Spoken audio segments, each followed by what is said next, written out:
Imaginez un tigre. Les tigres sont connus pour ces belles rayures qu'ils conservent toujours. Cependant, imaginez si les rayures du tigre pouvaient changer de taille, de position et de couleur de temps en temps. Magique, n'est-ce pas? Eh bien, c'est exactement ce qui se passe avec un titan de notre système solaire, Jupiter. Pourquoi et comment? Eh bien, les astronomes pourraient bien avoir la réponse. Alors voyons voir. Jupiter est une planète immense et fascinante. Lorsque vous regardez sa photo de loin, c'est comme voir un magnifique lever de soleil. Ici, nous avons toute une palette, des jaunes pâles crémeux au brun caramel, avec même quelques nuances de bleu. Jupiter est un astre époustouflant, composé principalement d'hydrogène et d'hélium, tout comme notre Soleil. Cependant, elle n'a pas rassemblé assez de matière lors de sa formation pour devenir une étoile. Au lieu de cela, elle est devenue une boule colossale de gaz qui pourrait contenir plus de 1300 terres à l'intérieur. Jupiter présente ces motifs intéressants de nuages sombres et clairs qui tournoient autour de la planète en bandes alternées, comme d'immenses rayures. Ces rayures sombres sont appelées bandes, et les plus claires sont appelées zones. À vrai dire, elle n'est pas unique en son genre. La Terre et Jupiter présentent toutes deux ces motifs dans leurs atmosphères. C'est juste que la Terre n'en a que quelques-uns, alors que Jupiter en a beaucoup plus. Pourquoi ces bandes sont-elles brunes et beiges ? Cela peut s'expliquer par la combinaison d'hydrogène, d'hélium et d'autres traces d'éléments dans l'atmosphère de la planète. C'est un peu comme mélanger différentes couleurs de peinture pour créer de nouvelles nuances. Ces bandes créent de magnifiques motifs à travers la surface de la planète. Bien, puisque Jupiter a une atmosphère imposante et un système météorologique similaire à celui de la Terre, elle connaît donc des tempêtes extraordinaires. Donc, même si ces bandes peuvent y sembler calmes et paisibles, elles font en réalité partie d'un système météorologique déchaîné. C'est comme une fête de tempête sans fin qui se déroule là-bas. Ces bandes et ces zones se déplacent dans des directions opposées autour de la planète. Les bandes tournent à rebours de la rotation de Jupiter, à contre-courant pour ainsi dire, tandis que les zones vont dans son sens. Et non seulement elles se déplacent dans des directions différentes, mais elles existent également à différentes altitudes dans l'atmosphère de la planète. Les bandes s'apparentent à des régions où les choses montent, comme des bulles dans une boisson gazeuse. Donc, le sommet des nuages à l'intérieur de celle-ci se trouve plus haut dans le ciel en comparaison du sommet des nuages dans les zones, qui sont donc plus enfoncées. Ainsi, même si la Terre et Jupiter possèdent cette similitude, leur météo est complètement différente. Ce serait comme comparer des pommes et des oranges. L'une des tempêtes les plus célèbres sur Jupiter est la Grande Tache Rouge. Mais pourquoi est-elle rouge? Eh bien, c'est un peu un mystère. Les scientifiques pensent que la tempête se situe à une altitude plus élevée que le reste de l'atmosphère. Cela signifie qu'elle reçoit une dose plus forte de lumière solaire. Imaginez-vous debout sur une colline, où le soleil brille plus fort sur vous par rapport au reste de l'environnement. De la même manière, la Grande Tache Rouge reçoit davantage de rayonnement du soleil. La tempête contient également dans ses nuages des composés chimiques spécifiques, tels que l'ammoniac et l'acétylène. Lorsque ces composés reçoivent ce rayonnement supplémentaire, ils réagissent d'une manière unique, donnant à la tempête sa couleur rouge distinctive, un peu comme des effets spéciaux dans un théâtre cosmique. Quoi qu'il en soit, ces rayures ont l'air stylées et tout, mais quel est le grand mystère qui les entoure? Eh bien, voyez-vous, un jour, les scientifiques ont décidé d'examiner les données provenant de l'intérieur profond de Jupiter, environ 50 km sous sa surface. Et après avoir jeté un coup d'œil au secret de Jupiter, ils ont remarqué quelque chose d'étrange. Quand ils ont observé Jupiter en utilisant un type de lumière spéciale, dite lumière infrarouge, les couleurs de ces bandes ont réellement changé. Les zones claires qui étaient pâles et crémeuses sur les images habituelles devenaient sombres dans la vue infrarouge. Quant aux bandes autrefois sombres, elles brillaient à présent vivement.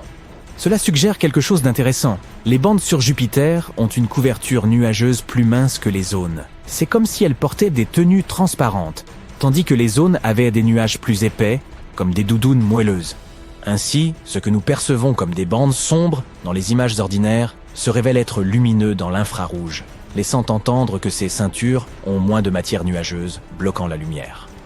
Mais voici la partie la plus étrange. Toutes les quelques années, quelque chose change. C'est comme si la météo sur Jupiter passait par des montagnes russes. La couleur des bandes peut changer, et parfois tout le modèle météorologique s'emballe pendant un moment. Les scientifiques restent perplexes et tentent de comprendre pourquoi cela se produit. Ils ont donc décidé d'utiliser la sonde spatiale baptisée Juno pour enquêter sur ce phénomène. Depuis 2016, Juno collecte beaucoup d'informations sur Jupiter, comme un espion collectant des indices. L'un des éléments que Juno étudie est le champ magnétique de Jupiter. Tout comme la Terre, Jupiter a un champ magnétique. C'est comme une bulle invisible qui entoure la planète, s'étendant jusqu'à l'espace.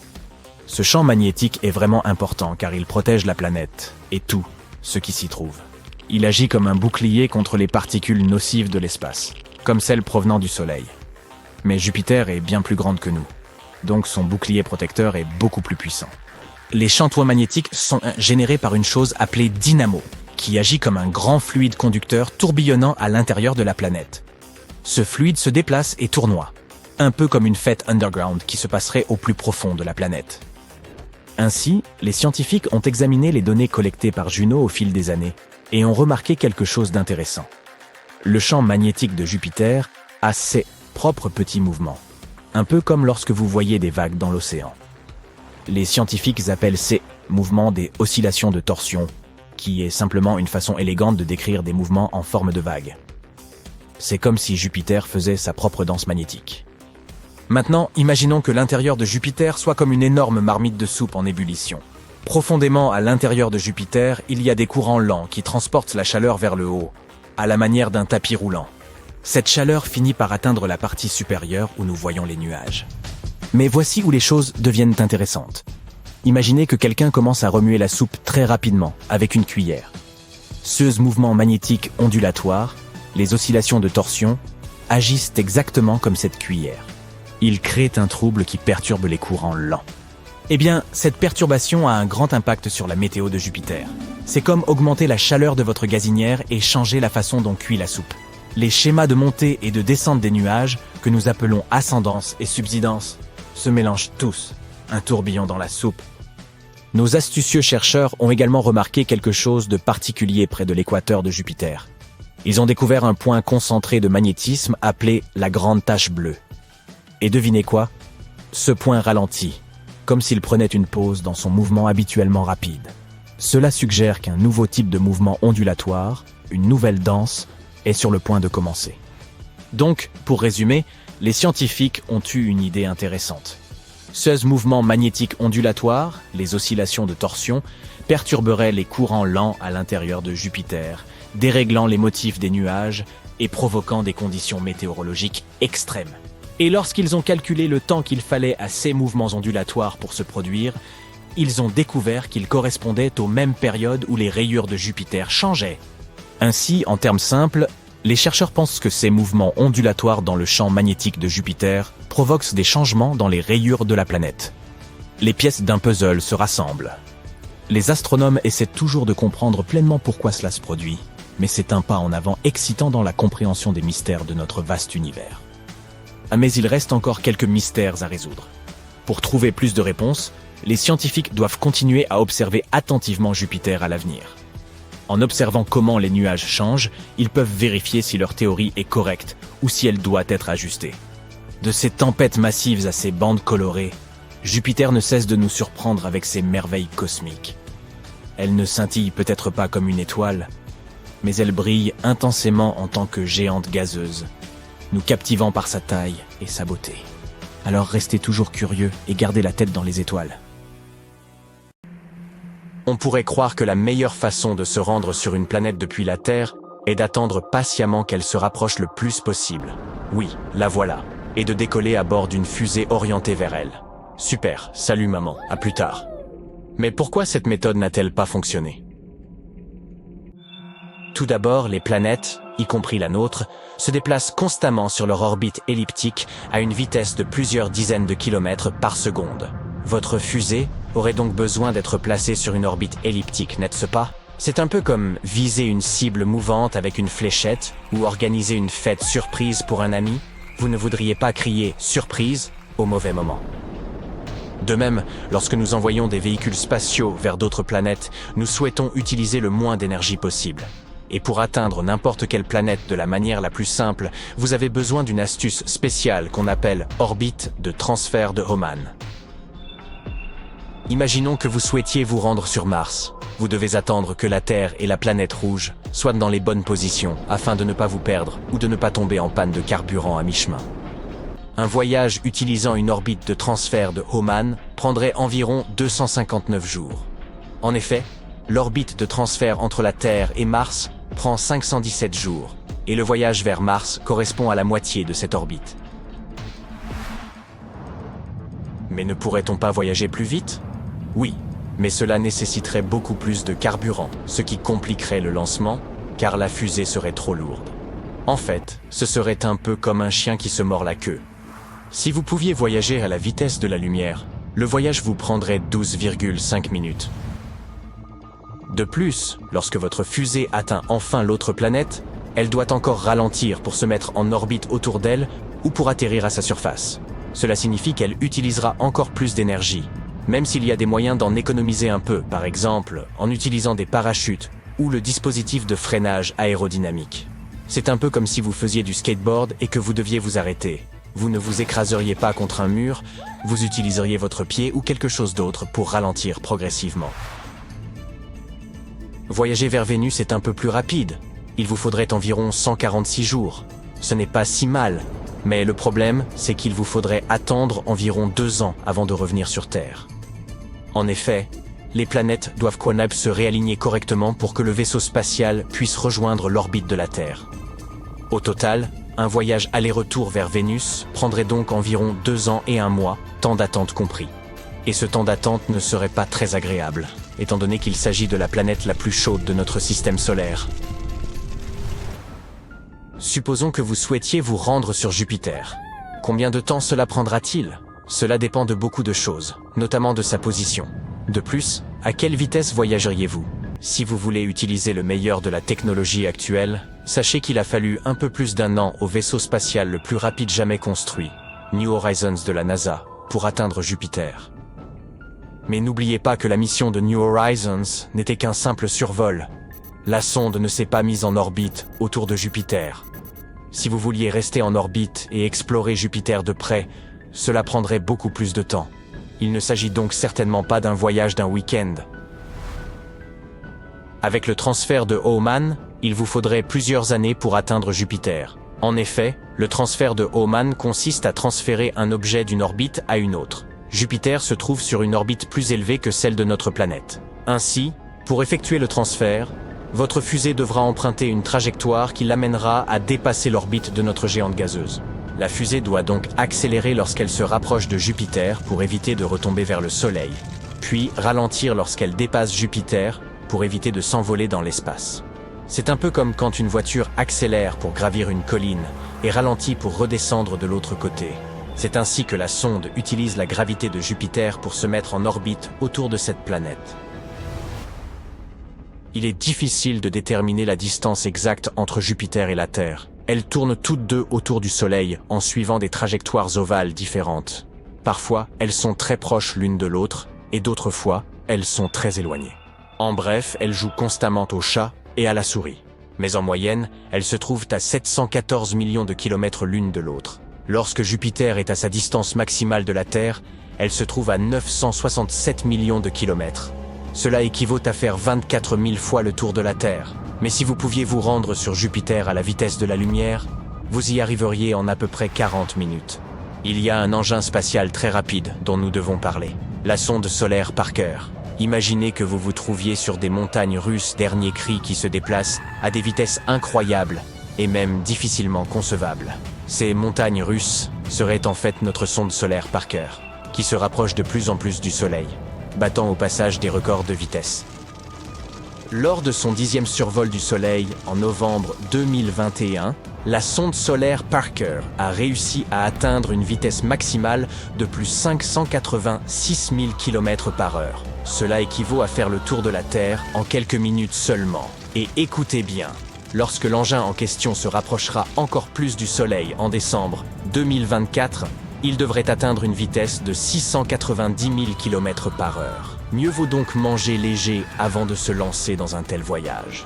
Imaginons que vous soyez à bord de la sonde solaire Parker et que vous souhaitiez faire un détour pour visiter Jupiter. Si vous pouviez voyager en ligne droite à la même vitesse que cette sonde lors de son 10e survol, il ne vous faudrait que 42 jours pour atteindre Jupiter quand son orbite est proche de la nôtre. À une distance moyenne, cela prendrait environ 51 jours. Vous devez également tenir compte de la durée de votre voyage. Votre fusée peut arriver sur une planète de deux manières, soit en se mettant en orbite autour de la planète, soit en la survolant très rapidement. Si le vaisseau spatial doit se mettre en orbite, il doit ralentir à l'approche de la planète. Imaginez qu'il soit happé par la gravité de la planète et qu'il commence à tourner autour d'elle. Mieux vaut donc ralentir à l'arrivée. Cela signifie qu'il faut brûler beaucoup de carburant supplémentaire et cela rend le voyage plus long. Voici quelque chose d'intéressant. Pour voyager plus vite, nous pouvons utiliser ce que l'on appelle l'assistance gravitationnelle. Cela signifie que nous utilisons la gravité des planètes et d'autres objets dans l'espace pour nous donner un petit coup de pouce et accélérer notre précieuse fusée. C'est ainsi que les sondes Voyager ont pu se rendre jusqu'à Saturne et au-delà. Mais même avec une assistance gravitationnelle, il faut encore beaucoup de temps pour voyager vers d'autres étoiles. Par exemple, l'étoile la plus proche de nous est Proxima Centauri, et elle se trouve à 4,2 années-lumière. Changeons maintenant de méthode pour faire une comparaison avec les exemples précédents. Si nous voyagions à la même vitesse que Voyager 1, il nous faudrait 75 000 ans pour l'atteindre. Si vous préférez vous rendre sur Uranus, sachez que la distance peut atteindre 3 milliards de kilomètres en fonction de l'endroit où se trouvent les planètes sur leur orbite. Voyager 2 a mis environ 9,5 ans pour atteindre Uranus. Mais Uranus est froide, et en tant que géante de glace, elle n'a même pas de véritable surface où atterrir. De toute façon, la majeure partie de la planète est constituée de fluide tourbillonnant. Non seulement vous n'auriez nulle part où atterrir, mais votre fusée aurait du mal à traverser l'atmosphère d'Uranus sans encombre. Les températures et les pressions y sont extrêmes et détruiraient rapidement votre précieux vaisseau. Imagine un monde immobile et glacé. Un monde ancien, vieux d'environ 4,5 milliards d'années. Les rayons du soleil le réchauffent à peine et il est recouvert d'une épaisse couche de glace. Ce monde est plus petit que notre Lune, mais un peu plus grand que Pluton. Il s'agit d'Europe, et c'est le 6e satellite de Jupiter et l'une des plus grosses lunes du système solaire. Mais le plus intéressant au sujet de ce monde, c'est qu'il pourrait abriter la vie. Les astronomes se sont penchés avec intérêt sur Europe à la recherche de formes de vie. Cette lune possède en effet un immense océan d'eau salée d'une profondeur de 65 à 160 km. Il est certes caché sous une couche de glace d'une épaisseur estimée entre 16 et 32 km. Mais cette lune n'en demeure pas moins potentiellement habitable. Les astronomes nous disent que des panaches d'eau jaillissent des fissures dans la couche de glace et projettent le contenu de cet océan dans l'espace. Bien sûr, il ne sera pas facile d'aller chercher des traces de vie dans de telles profondeurs. Mais les scientifiques disposent déjà d'éléments indiquant qu'il existe des bassins beaucoup moins profonds, situés plus près de la surface. Ils pourraient même se trouver à moins d'1 kilomètre sous la glace. Ceci présente deux avantages. D'abord, la probabilité qu'il y ait de la vie sur Europe est accrue. Deuxièmement, si c'est vrai, cela facilitera le travail des futures missions dans leur recherche de formes de vie. Il est intéressant de noter que la découverte récente de ces bassins peu profonds est le fruit d'un pur hasard. Le scientifique qui dirige les recherches, Riley Kullberg, a assisté à une présentation faite par l'un de ses collègues spécialistes des planètes. Il y montrait une photo de double crête sur la surface d'Europe. Kullberg s'est alors souvenu qu'il avait vu des crêtes similaires sur Terre. De telles formations sont rares sur notre planète, mais elles sont très nombreuses sur Europe. Des travaux ultérieurs ont suggéré que les crêtes de cette lune pourraient résulter d'un cycle bien précis, similaire à celui de la Terre. Lors de ce cycle, l'eau liquide gèle puis dégèle à l'intérieur d'une couche de glace, un environnement soumis à une pression très élevée. La calotte glaciaire se déplace alors vers le haut de manière répétée, créant une structure à deux pics. C'est du moins ce qui se passe sur Terre. Si les choses sont similaires sur Europe, cela prouverait la présence d'eau peu profonde sur le satellite. Bien sûr, la température, la pression et la composition chimique sont différentes sur Europe. Et on n'en sait pas encore beaucoup sur la nature de cette glace. Les scientifiques ne savent donc pas quelle est la profondeur ou la taille des poches d'eau, ni combien de temps il leur faut pour geler. Mais ce qui est plus ou moins clair, c'est que l'environnement sous toute cette glace est protégé des radiations de Jupiter qui frappent la surface du satellite. Ce qui, bien entendu, augmente les chances d'existence de la vie sur Europe. Nous avons évoqué le fait que l'océan d'Europe pourrait être salé. La couleur rouge des traces visibles à sa surface pourrait être due à leur composition chimique. Il s'agit probablement d'un mélange gelé d'eau et de sel. C'est assez inhabituel. Une telle composition ne correspond à aucune substance connue ici sur Terre. Quant aux taches jaunes à la surface d'Europe, il pourrait s'agir de chlorure de sodium. Tu connais cette substance sous le nom de sel de table. Des scientifiques ont essayé de recréer les conditions qui règnent sur Europe en laboratoire. Ils ont découvert qu'en combinant de l'eau, du sel de table, des températures glaciales et une pression élevée, ils pouvaient obtenir un nouveau type de cristal solide. Cette substance pourrait exister à la fois au fond de l'océan d'Europe et à sa surface. En dehors de ces quelques faits, les chercheurs ne savent pas grand-chose. Ils espèrent obtenir davantage d'informations d'ici à 2030. À cette date, la mission Europa Clipper, lancée par la NASA, atteindra probablement Europe.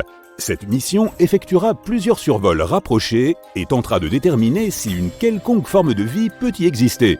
La mission JUICE, ou Jupiter Icy Moons Explorer, de l'Agence spatiale européenne, se rendra également sur Europe dans les prochaines années. Mais Europe n'est pas le seul endroit du système solaire susceptible d'abriter la vie. En 2003, Mars Express, une sonde lancée par l'Agence spatiale européenne, a découvert du méthane dans l'atmosphère de Mars. Sur notre planète, la majeure partie de ce gaz est produite par des créatures vivantes, par exemple par le bétail lorsqu'il digère ses aliments. Mais les scientifiques pensent que le méthane est resté stable dans l'atmosphère martienne pendant environ 300 ans. En 2006, il a presque entièrement disparu de la planète rouge. Et cela s'est produit 600 fois plus vite que ne le prévoyaient les modèles des chercheurs. La question est donc de savoir ce qui a généré ce gaz et où il est parti. Un autre mystère martien concerne les microbes qui pourraient dormir sous la surface. Ils pourraient avoir été protégés des radiations pendant des millions d'années. Des scientifiques ont simulé les conditions martiennes en laboratoire pour vérifier si c'était possible. Et ils ont eu la surprise de constater que des bactéries pouvaient facilement survivre dans de telles conditions pendant 280 millions d'années. Cela signifie que si la vie a existé sur Mars, nous pourrions en trouver la preuve dans ses profondeurs en forant le sol de la planète. À l'heure actuelle, l'eau ne coule pas sur Mars et les cellules et les spores se dessécheraient tout simplement. De plus, la température de la surface est similaire à celle de la glace sèche. En d'autres termes, la planète est profondément gelée. Pourtant, il pourrait exister 6 types de bactéries et de champignons sous le sol de Mars.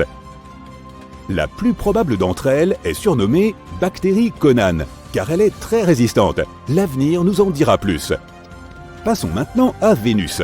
En 2020, des scientifiques ont annoncé que dans l'atmosphère toxique de Vénus, quelque chose semblait indiquer la présence de la vie.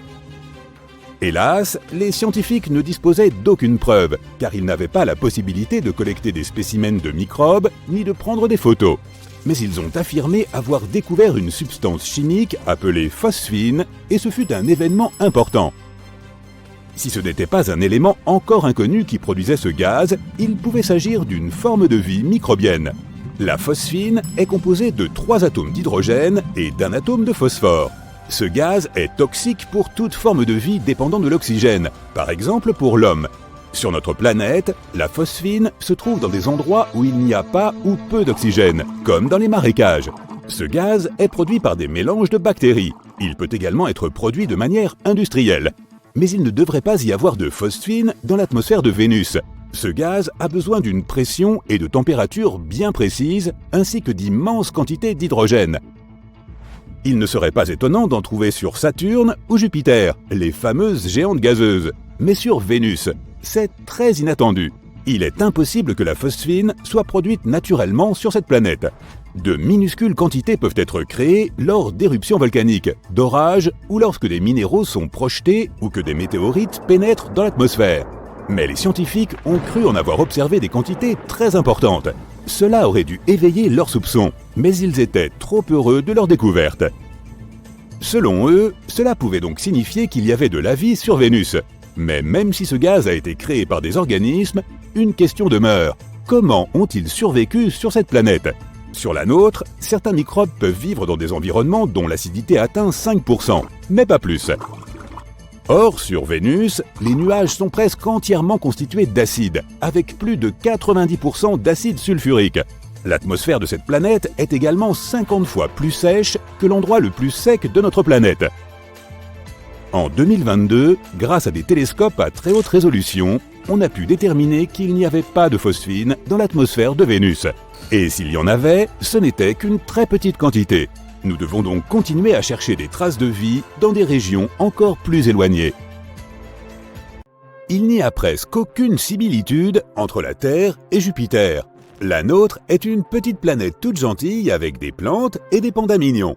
Jupiter est une horreur gazeuse géante avec des ouragans furieux qui ne s'arrêtent jamais. Et si tu tombais sur cette planète, tu pourrais littéralement voler au travers. Mais que se passerait-il si notre Terre avait la taille du père du système solaire? Oh, ça va être marrant! Jupiter est une planète si grande que je parie que tu ne peux même pas visualiser son échelle. Son rayon est environ 11 fois supérieur à celui de la Terre et sa masse est environ 316 fois plus grande. Donc, pour transformer la Terre en une autre Jupiter, il faudrait multiplier son rayon par 11. Si la densité de la planète restait la même, alors la masse de notre nouvelle Terre augmenterait considérablement. En fait, elle deviendrait jusqu'à 4 fois plus importante que celle de Jupiter. Bien sûr, ces changements ne se feraient pas sans quelques accros. La toute première chose que l'on remarquerait immédiatement, non, ce n'est pas la taille, mais la gravité. Elle augmenterait d'environ 11 fois par rapport à celle de notre ancienne Terre. Les scientifiques affirment que nous pourrions effectivement survivre sur une planète avec une plus grande gravité, mais seulement si elle n'était que 5 fois supérieure à celle que nous connaissons maintenant. Admettons que nous ayons le goût du risque, toujours prêts à défier les lois de la physique. À quoi ressemblerait notre vie? Eh bien, pas vraiment à une partie de plaisir. Après chaque pas, tu devrais t'asseoir sur un banc et faire une pause, comme si tu venais de courir un marathon. En effet, il serait à ce point difficile de marcher. Oh, et bonne chance pour te relever ensuite. Pour pouvoir se déplacer d'une manière ou d'une autre sur cette planète, il faudrait devenir vraiment baraqué. Il n'y aurait plus de problème avec la malbouffe, car il faudrait être un véritable haltérophile pour atteindre le réfrigérateur. La force de gravité affecte non seulement les mouvements, mais aussi la taille de toute chose. Sais-tu que de nombreux astronautes gagnent quelques centimètres grâce à l'apesanteur dans l'espace? Donc, si tu en as assez d'être petit, voici une solution pour toi. D'un autre côté, une forte gravité nous rendrait tous plus trapus. Cela ne vaudrait pas seulement pour les humains, mais pour tout ce qui se trouve sur notre planète. Les arbres deviendraient très petits. Pour pousser vers le haut, ils doivent déplacer l'eau de leurs racines vers leurs branches, ce qui serait irréalisable avec une telle gravité. Alors ils se transformeraient tous en de petits buissons. De même, plus de montagnes. Même les plus grandes finiraient par s'affaisser. Mais au moins à présent, l'Everest semblerait à la portée de tout le monde. Cela s'appliquerait aussi aux animaux. Nos animaux de compagnie devraient rapidement évoluer en des corgis bodybuildés, juste pour pouvoir trottiner tant bien que mal. Oh, et dis adieu aux oiseaux, bien entendu. Si tu penses que tout cela ne suffit pas, ajoutons une autre chose. Il nous serait très difficile de respirer. La pression atmosphérique augmenterait de façon spectaculaire. C'est parce que la Terre commencerait à attirer l'air vers elle avec une force colossale. Tu en sentirais littéralement le poids sur tes épaules. Tu te souviens de ce que j'ai dit à propos de devoir faire une pause après chaque pas. Maintenant, imagine qu'il te faudrait également respirer à travers un oreiller. Oui, et ce n'est pas tout. La pression atmosphérique joue un rôle important dans le comportement des molécules d'eau. Il serait beaucoup plus difficile pour l'eau de bouillir ou de se transformer en glace. La plupart des icebergs fondraient et il est possible que nous n'ayons plus de nuages non plus. Toute la vapeur d'eau s'abattrait sur nous sous la forme de torrents de pluie diluvienne. Nous aurions de la chance si nous n'étions pas tous submergés instantanément. Mais étrangement, il se trouverait aussi quelques avantages. Par exemple, le monde qui nous entoure deviendrait beaucoup plus spacieux. En supposant que nous ne soyons pas inondés, il y aurait même un tas de zones complètement désertes sur notre planète. Peut-être que les prix de l'immobilier baisseraient enfin. Mais ces zones inexplorées resteraient très probablement, inexplorées, puisqu'il nous serait extrêmement difficile de voyager à travers les mers et les océans. Non seulement parce que se déplacer à travers les eaux serait incroyablement compliqué, mais aussi parce que tous les plans d'eau de la planète deviendraient 10 fois plus vastes. L'idée même de se perdre dans l'océan est effrayante, mais imagine qu'il soit 10 fois plus profond et plus grand. Oh oh! Donc, plus de bateaux. Et oublie l'idée de prendre l'avion, ou de visiter l'espace un jour. Mais il semble que ce ne soit pas tout. Si la Terre avait la taille de Jupiter, des volcans se mettraient à faire rage de toutes parts. En raison de l'augmentation de sa masse, la Terre deviendrait terriblement instable. Tous les volcans éteints redeviendraient actifs, et il y aurait de la lave et des gaz toxiques partout. En 1883, l'éruption la plus destructrice de l'histoire de l'humanité a eu lieu, l'éruption du volcan Krakatoa. Elle s'est produite sur une petite île, mais les gens de toute la planète ont pu en ressentir les conséquences. L'éruption a anéanti cette île, déclenché de nombreux tsunamis et des nuages de gaz toxiques se sont répandus sur des kilomètres à la ronde. Maintenant, imagine la même chose, mais en 10 fois pire. C'est ce qui se passerait sur notre Terre de la taille de Jupiter. Ce qui arriverait serait comparable à la chute de la météorite de Chicxulub, celle qui a éradiqué les dinosaures de la surface de la Terre. Ensuite, des gaz toxiques se sont répandus sur toute la planète, provoquant l'une des plus grandes extinctions de masse de l'histoire de la Terre. Oh, et cerise sur le gâteau, nous perdrions aussi notre champ magnétique. Le champ magnétique est très important pour la vie sur Terre. Selon Rory Barnes de l'Université de Washington, il protège la vie sur notre planète des désagréments de l'espace, ce qui signifie toutes sortes de radiations et autres vents solaires. Il existe un noyau de fer fondu au cœur de notre planète, qui est responsable de la production du champ magnétique. Si la pression exercée sur ce noyau augmentait à cause de la gravité, il pourrait se solidifier. Et à cause de cela, le champ magnétique de la Terre disparaîtrait. Nous serions alors exposés aux effets des radiations cosmiques. C'est trop effrayant pour y penser.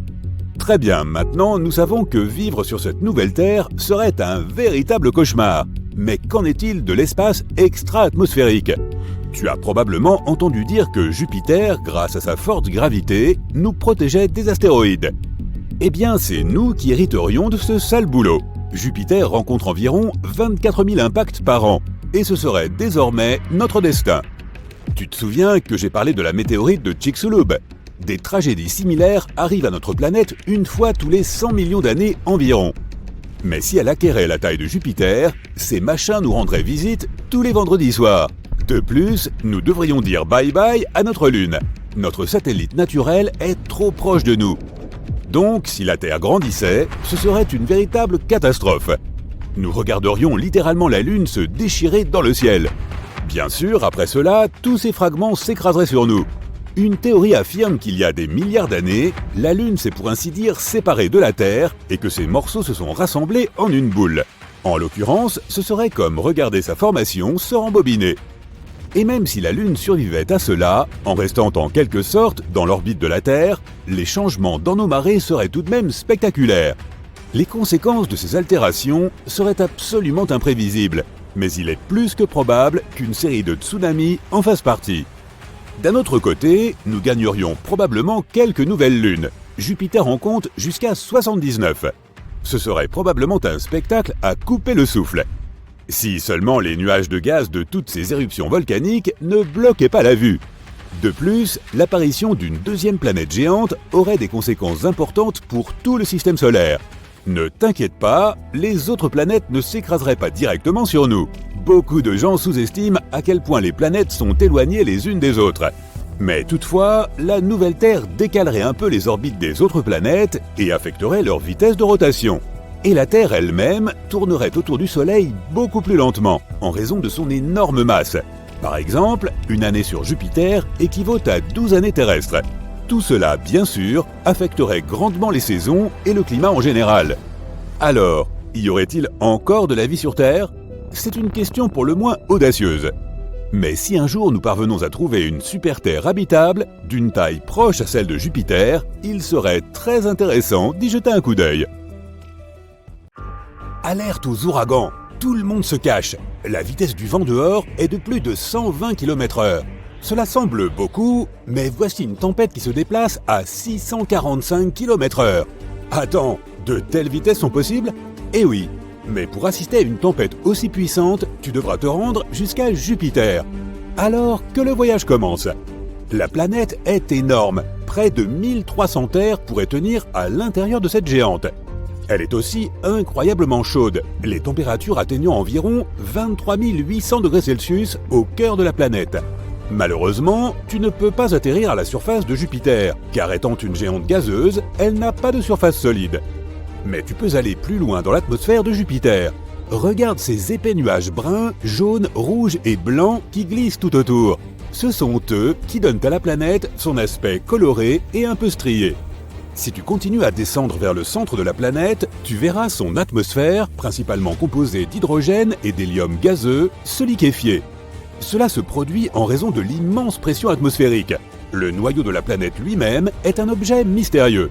Les scientifiques n'ont toujours pas compris s'il s'agit d'une boule d'un épais liquide en fusion ou d'une roche solide dont la masse serait 14 à 18 fois supérieure à celle de la Terre.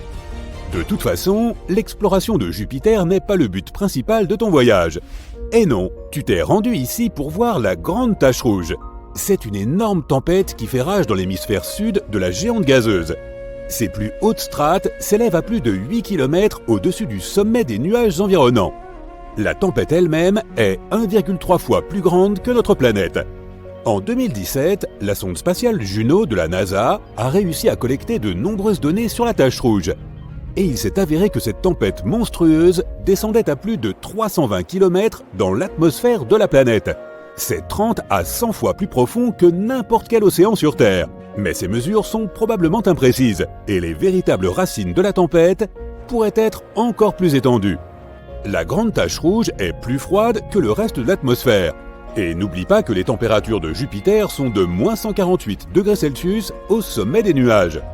En revanche, plus on se rapproche du noyau, plus il fait chaud. Mystérieusement, les températures les plus élevées jamais enregistrées sur la géante gazeuse se sont produites dans l'atmosphère juste au-dessus de la Grande Tache Rouge. Là, la chaleur a atteint 1300 degrés Celsius. Cette température est plus élevée que celle de la lave sur notre planète. Les astronomes pensent que les turbulences causées par la tempête seraient capables de produire des ondes gravitationnelles et sonores qui pourraient être responsables de cette surchauffe. Mais la tempête elle-même est plus chaude en bas qu'en haut. Cela fait plus de 150 ans que les gens observent le vortex en mouvement sur Jupiter. Il y a quelque temps, les astronomes ont prédit qu'il allait progressivement ralentir et devenir plus petit, voire disparaître complètement. Mais cela ne s'est pas avéré être le cas. Après avoir analysé toutes les données recueillies à l'aide du télescope spatial Hubble, les chercheurs ont été déconcertés de découvrir que les vents, aux confins extérieurs de la tempête, avaient en fait pris de la vitesse. La variation de la vitesse du vent n'est pas supérieure à 2,5 km/h au cours d'une année terrestre. C'est un changement infime. Mais aussi petite que soit cette différence, elle est tout de même significative. La vitesse du vent au bord de la tempête peut atteindre une vitesse ahurissante de 650 km/h. C'est plus rapide que les tornades de la Terre. En même temps, si tu te trouvais au centre de la Grande Tache Rouge, tu ne serais pas si impressionné. Les vents s'y déplacent beaucoup plus lentement. Les scientifiques ont dû relever de nombreux défis lorsqu'ils ont essayé de résoudre le mystère qu'est la Grande Tache Rouge. On ne sait pas très bien ce qui alimente la tempête. Cela peut-il être dû à la nature de sa planète d'origine ? Comme il s'agit d'une géante gazeuse, Jupiter n'a pas de sol solide, il n'y a donc pas de friction, ce qui pourrait être la seule chose capable d'atténuer la tempête. Les gaz chauds de l'atmosphère de la planète sont toujours en mouvement. Ils montent, descendent, tourbillonnent, tout comme sur notre planète où l'air plus frais et plus chaud se mélangent et se fondent l'un dans l'autre, formant des tempêtes gigantesques qui tournent sur elles-mêmes. Les astronomes pensent qu'autrefois, plusieurs immenses tempêtes ont pu se réunir et créer la Grande Tache Rouge. Et maintenant, elles continuent de tourner en attirant constamment des gaz froids des profondeurs et des gaz chauds en altitude. De plus, la tempête pourrait absorber d'autres cyclones plus petits. Cela rend la Grande Tache Rouge encore plus puissante. Malheureusement, les épais nuages sur Jupiter ne permettent pas aux astronomes de voir ce qui se passe dans la basse atmosphère de la planète. Les scientifiques spéculent depuis des décennies sur ce qui pourrait se cacher sous la Grande Tache Rouge. S'agit-il d'un volcan massif ? Peu probable. Jupiter est principalement composée de gaz, et elle n'a pas de croûte qui pourrait se fissurer, laissant la lave s'échapper de l'intérieur de la planète. Il existe également quelques théories expliquant pourquoi la tempête possède cette couleur caractéristique. Elle varie du blanc et du rose pâle à l'orange vif en passant par un rouge brique. Certains scientifiques pensent que la réponse se trouve profondément sous la grande tache rouge, plus près de la surface de la planète. Une couche de gaz incolore pourrait réagir au rayonnement UV provenant du Soleil. C'est probablement ce qui donne à la tempête sa couleur rouge. Mais pour l'instant, ce n'est encore qu'une théorie. Et maintenant, tu en sais à peu près autant que nous. Jupiter n'est pas la seule planète qui peut se targuer de sa tempête géante. Une autre, aussi vaste que notre planète natale, fait rage sur Saturne. On l'appelle la Grande Tache Blanche. C'est pratique pour les différencier. La tempête a une traîne de nuages blancs qui encercle toute la planète, et elle se produit tous les 30 ans environ. Cette tempête démarre effectivement comme une tache, mais ensuite elle commence à s'étirer et à s'étendre. Les astronomes ont découvert que la Grande Tache Blanche était en fait un énorme système d'orage. Et au sommet de la tempête, les éclairs peuvent jaillir plus de 10 fois par seconde. Mais le principal mystère concernant la Grande Tache Blanche est de savoir d'où elle tire son énergie. Certains scientifiques pensent qu'elle pourrait être alimentée par le Soleil, d'autres affirment que la configuration des nuages de la tempête n'a de sens que s'il existe une source interne de chaleur qui puisse alimenter les vents. Quoi qu'il en soit, les violentes tempêtes sur différentes planètes du système solaire ne sont pas le seul mystère spatial qui rende les astronomes perplexes. Passons à Pluton, la plus grande planète naine connue du système solaire, et explorons son atmosphère. Elle s'élève très haut au-dessus de la surface de la planète et comporte plus de 20 couches, toutes glaciales et extrêmement condensées. Par ailleurs, notre Lune a aussi une sorte d'atmosphère. Appelée exosphère, elle est composée d'hélium, de néon et d'argon. Elle est 10 000 milliards de fois moins dense que l'atmosphère de la Terre. En voyageant dans l'espace, fais attention aux trous noirs. Un trou noir est un endroit où la gravité est si forte que même la lumière ne peut pas en sortir. Mais les trous noirs peuvent parfois se comporter comme des volcans galactiques supermassifs. De temps en temps, ils s'enflamment, mais au lieu de cracher de la lave, ils produisent d'énormes quantités d'énergie. Et ce phénomène laisse des trous béants dans la matière et le gaz environnant. Il y a peu de temps, les scientifiques ont découvert l'un des plus grands cratères de l'univers. Les radiotélescopes et autres télescopes à rayons X ont détecté un trou noir supermassif qui a piqué une crise il y a de très nombreuses années. Cela s'est produit dans un amas de galaxies situé à environ 390 millions d'années-lumière de la Terre. Le cratère que cet événement a laissé derrière lui pourrait contenir 15 galaxies semblables à la Voie lactée. Oui, même moi ça me dépasse un peu. Pendant ton voyage à travers l'espace, réfléchis bien avant d'atterrir sur des planètes inconnues. Sinon, tu risques de te retrouver dans un endroit comme K2 141b. C'est une planète située en dehors de notre système solaire. À première vue, elle n'est pas si différente de la Terre. Elle possède des océans liquides qui s'évaporent, forment des nuages, se condensent et reviennent à la surface sous forme de pluie. Mais au lieu d'eau, il pleut des pierres. La surface de cette exoplanète est recouverte de mers de lave profondes de plusieurs dizaines de kilomètres. Les températures sur K2 141b atteignent 2700 degrés Celsius pendant la journée. C'est assez chaud pour que le magma des océans s'évapore dans l'atmosphère. Puis, des vents supersoniques qui peuvent se déplacer à une vitesse de 1600 mètres par seconde transportent cette vapeur de roche vers la face nocturne de la planète. Le magma vaporisé se refroidit, redevient liquide et tombe sous forme d'une pluie rocheuse. Pas vraiment ouf pour y passer des vacances. Il fait trop chaud, je passe mon tour. Jupiter a 79 lunes connues et les 4 plus grandes qui sont particulièrement intéressantes sont appelées les lunes galiléennes. Elles ont été nommées d'après Galileo Galilei qui les a découvertes au XVIIe siècle. Elles ont quelque chose en commun, mais en même temps, elles sont toutes très différentes. Europe est la plus petite des lunes galiléennes avec un diamètre de 3000 km. Elle tourne autour de Jupiter tous les 3 jours et demi. Les premières images que nous avons reçues de cette lune ont été prises dans les années 1970. Sa surface est principalement constituée de glace d'eau. La surface d'Europe est creusée de longues fractures, souvent larges d'1 kilomètre, qui peuvent s'étendre sur des milliers de kilomètres. Elles se sont probablement formées lorsque la croûte s'est écartée sous l'effet des forces de marée dans le mystérieux océan qui se trouve sous la surface. En 2012, les scientifiques ont découvert des panaches de vapeur d'eau en éruption près de son pôle sud, s'élevant jusqu'à 200 km d'altitude. Ces panaches peuvent nous aider à découvrir ce qu'il y a à l'intérieur d'Europe sans avoir à y atterrir. Les scientifiques pensent qu'il pourrait y avoir un magnifique océan caché à 15 à 25 km sous la surface solide. Cet océan pourrait avoir une profondeur de 65 à 160 km. Même s'il ne fait que un quart du diamètre de la Terre, il contiendrait 2 fois plus d'eau que tous nos océans réunis. Cet océan est un environnement potentiel pour certaines formes de vie. Les scientifiques pensent que toute la croûte de glace flotte sur cet océan. Elle fait probablement une rotation complète autour d'Europe une fois tous les 12 000 ans. Sur l'image prise par le vaisseau spatial Galileo, on peut voir de petites taches marron foncé. Elles font 10 km de large et se sont formées lorsque des matériaux chauds et moins denses sont arrivés à la surface. Ils ont soit poussé la croûte, soit ils l'ont entièrement traversée. La surface d'Europe est constituée de terrains dits chaotiques. Ce sont des zones rugueuses entourées d'une surface plus lisse. Son équateur pourrait être recouvert de pointes de glace appelées pénitentes qui peuvent faire jusqu'à 15 mètres de haut. Nous en avons aussi sur Terre, surtout dans les zones sèches à haute altitude. Mais aucune d'entre elles n'est aussi grande que celle d'Europe. Notre Lune compte plus de 5000 grands cratères d'un diamètre de plus de 25 km. La surface d'Europe manque de cratères d'impact et ne semble pas avoir plus de 50 millions d'années. Cela signifie que la surface d'Europe change et se reforme en permanence. Cette Lune est glacée et est l'un des objets spatiaux solides les plus lisses de notre système solaire. Pour cette raison, elle est 5 fois plus brillante que notre Lune. Europe est soumise à un souffle constant de radiation provenant de Jupiter. Il est tellement fort que nous ne tiendrions même pas une journée là-bas.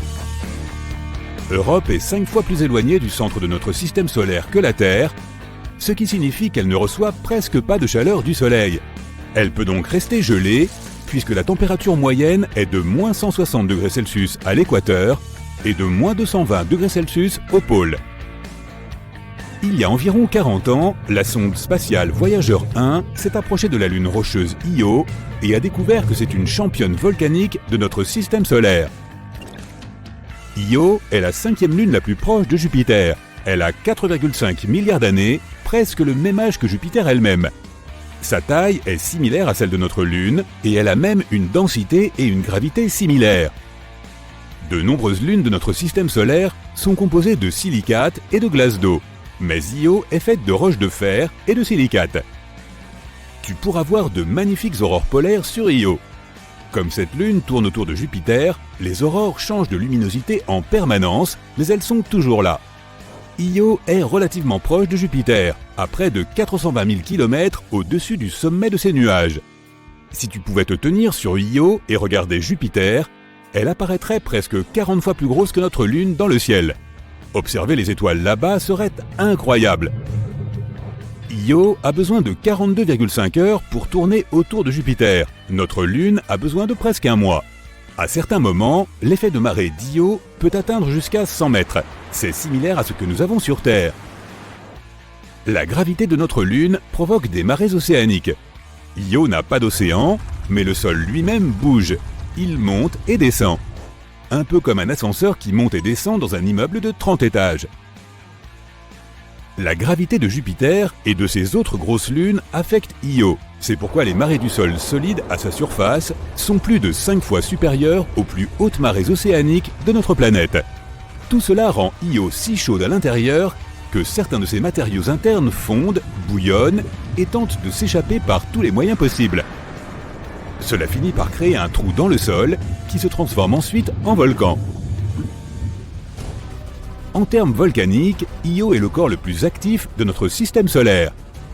Elle en compte plus de 400, dont 150 sont en éruption permanente. Certains d'entre eux projettent leur panache de gaz chaud à 320 km dans l'espace. Il serait difficile de s'y promener car il s'agit essentiellement d'un monde assez intense de plaines inondées de roches liquides, d'énormes coulées de lave, de multiples lacs de lave et de montagnes géantes qui s'effondrent. Ganymède, la plus grande lune connue du système solaire, abrite aussi le plus grand océan d'eau. Elle est 26% plus grande que Mercure en termes de volume, mais elle est moins dense. Cette lune géante possède une épaisse croûte de glace d'eau de 145 km de profondeur. il pourrait y avoir un énorme océan d'eau liquide en dessous, s'étendant sur 100 km de profondeur, ce qui est environ 10 fois plus profond que le point le plus profond des océans sur Terre. La sonde spatiale Voyager y a aussi détecté des calottes polaires faites de givre d'eau. Ganymède est composé à moitié de roches et à moitié d'eau, y compris de minuscules quantités de métaux et de glace. Son atmosphère est très fine et ne contient pas d'oxygène. Son océan ne contient très probablement pas de vie. La Terre est un excellent exemple de la façon dont certains microbes et créatures peuvent survivre en profondeur sans la lumière du Soleil. Mais l'océan de Ganymède est si profond et la pression est si forte que l'eau au fond est probablement comprimée et redevient de la glace. Certaines formes de vie dans les zones les plus profondes de notre océan survivent grâce aux évents géothermiques qui éjectent des minéraux. Comme il y a probablement une épaisse couche de glace entre l'océan et le noyau, ce n'est pas le cas sur Ganymède. Mais l'océan y est salé et comporte plusieurs couches divisées par des couches de glace. S'il y a la moindre chance d'y trouver une forme de vie, elle pourrait se trouver dans la partie où le noyau rocheux est en contact avec la couche glacée la plus interne. Sans toute cette eau et cette glace, Ganymède est la seule lune de tout le système solaire à posséder un champ magnétique. Cela est rendu possible par son noyau liquide. Ganymède fait le tour de Jupiter environ une fois tous les 7 jours. Son orbite est excentrique, c'est-à-dire qu'à certains moments, elle est plus proche de Jupiter. Ganymède, Io et Europe ont des forces gravitationnelles qui s'influencent mutuellement. Le temps que Ganymède tourne autour de Jupiter une fois, Europe effectue 2 orbites et Io en fait 4. Un tiers de la surface de Ganymède contient de grandes régions sombres, tandis que les 2 autres tiers sont plus clairs. Les zones sombres sont plus anciennes et contiennent plus de cratères. Les zones plus claires ont de longues crêtes et des rainures d'environ 700 mètres de haut et des milliers de kilomètres de long. Callisto, la 3e plus grosse lune du système solaire, avec 4800 km de diamètre, a besoin de 17 jours terrestres pour tourner autour de Jupiter. Son atmosphère est très fine, sa surface comporte de nombreux cratères d'impact, mais son ancienne croûte est essentiellement la même depuis plus de 4 milliards d'années. Lorsqu'une planète est géologiquement active, comme la Terre, certaines choses peuvent effacer la plupart des preuves des impacts passés. L'eau, les volcans, les mouvements des plaques tectoniques, l'activité humaine et le temps. Tout cela modifie la surface. Callisto n'a connu aucun de ces phénomènes. Les scientifiques pensent que cette lune était autrefois un monde océanique qui a fini par geler. Elle a été frappée par des météores de temps en temps, mais elle est globalement restée intacte. Pourtant, elle possède des cratères assez impressionnants, comme Valhalla, le plus grand cratère à anneaux multiples de notre système solaire, qui mesure 4000 km de diamètre. Les principaux cratères sur Callisto contiennent plus d'anneaux que ceux des autres corps célestes. Ce qui a frappé cette lune était suffisamment gros pour avoir perforé la fine croûte, ce qui a permis à l'eau de se répandre à la surface. Et sous cette fine croûte, il pourrait y avoir un océan salé ou de la glace molle. La sonde spatiale Galileo a détecté que le champ magnétique de Jupiter ne pouvait pas traverser cette lune, probablement à cause d'une couche d'eau d'au moins 10 km d'épaisseur. C'est pourquoi il est difficile d'explorer Callisto. Les lunes comme Europe ont des évents qui éjectent l'eau des océans souterrains. Mais pour explorer Callisto et en découvrir davantage sur son passé, il faudrait utiliser la méthode ancienne, creuser à travers la croûte. Si nous voulions explorer les parties extérieures de notre système solaire, Callisto serait un endroit idéal, car les radiations de Jupiter ne l'atteignent pas. Nous y serions donc plus en sécurité que sur certaines autres lunes intérieures. Les scientifiques ne cessent de découvrir de nouvelles planètes qu'ils appellent des super-terres. Il s'agit d'une classe de planètes à la fois plus massive que la Terre, mais aussi bien plus légère que les géantes de glace, comme Uranus et Neptune. Les super-terres peuvent être faites de roches, de gaz ou d'une combinaison de ces 2 éléments. Elles sont souvent 2 fois et même jusqu'à 10 fois plus grosses que la Terre. Elles sont intéressantes à étudier, mais un peu trop éloignées de nous. Elles sont assez courantes en dehors de notre système solaire, de la même façon que d'autres planètes remarquables, comme les mini-Neptunes. Celles-ci peuvent être des naines gazeuses, des géantes de glace ou bien d'énormes corps rocheux. Il est vrai que nous n'avons rien de tout cela dans notre système planétaire. Mais il y a une chose que nous avons que les autres n'ont pas, Jupiter. C'est l'objet le plus grand et le plus lourd en orbite autour de notre Soleil. Cette reine des planètes possède une force puissante qui domine notre système solaire. Jupiter est connu pour manger des planètes. Une protoplanète l'a percuté il y a environ 4,5 milliards d'années, quand Jupiter était encore une jeune planète à ses débuts. Cette protoplanète était 10 fois plus massive que la Terre et était composée de glace et de roches. La collision a été colossale. Le noyau de Jupiter s'est brisé, puis l'hélium et l'hydrogène se sont mélangés à des matériaux plus compacts. Avec le temps, les matériaux lourds se sont redéposés dans le noyau dense pour donner ce que nous connaissons aujourd'hui. Et si elle a déjà avalé une planète, elle pourrait tout à fait recommencer. On soupçonne que notre système solaire contenait autrefois beaucoup plus de grandes planètes qu'il n'en a aujourd'hui. Par exemple, l'espace est plutôt vide autour de Mercure de nos jours. De telles zones avoisinant les étoiles centrales sont nombreuses et pleines de planètes de masse intermédiaire, dont la taille varie entre celle de la Terre et de Neptune. Notre système solaire était un endroit chaotique à ses origines. De jeunes étoiles étaient entourées de disques tourbillonnants de poussière et de gaz, et les planètes se formaient à partir de ces débris, un peu comme les arbres lorsqu'ils émergent du sol. Les petites planètes rocheuses se formaient dans la chaleur et la lumière intense près des étoiles, tandis que les géantes gazeuses se formaient plus loin, là où les températures étaient plus basses, leur permettant de conserver plus de matériaux gazeux. Et même si les planètes de notre système solaire semblent assez stables et paisibles aujourd'hui, si l'on se réfère à leur orbite, elles n'étaient pas aussi calmes auparavant. Certaines planètes n'orbitaient pas en mouvement circulaire, elles avaient des trajectoires oblongues, plus excentriques. Elles se rapprochaient d'abord de leur étoile, puis s'en éloignaient. C'était comme si elles avaient été déséquilibrées par la gravité d'autres planètes sur leur chemin. Il existe une théorie appelée Grand Tac qui tente d'expliquer ce qui a pu se passer pendant les premiers millions d'années de formation de notre système solaire. À un moment donné, Jupiter, l'une des protagonistes clés, a peut-être été attirée plus près par notre étoile centrale. Après cela, elle est repartie en emportant avec elle un énorme nuage de débris.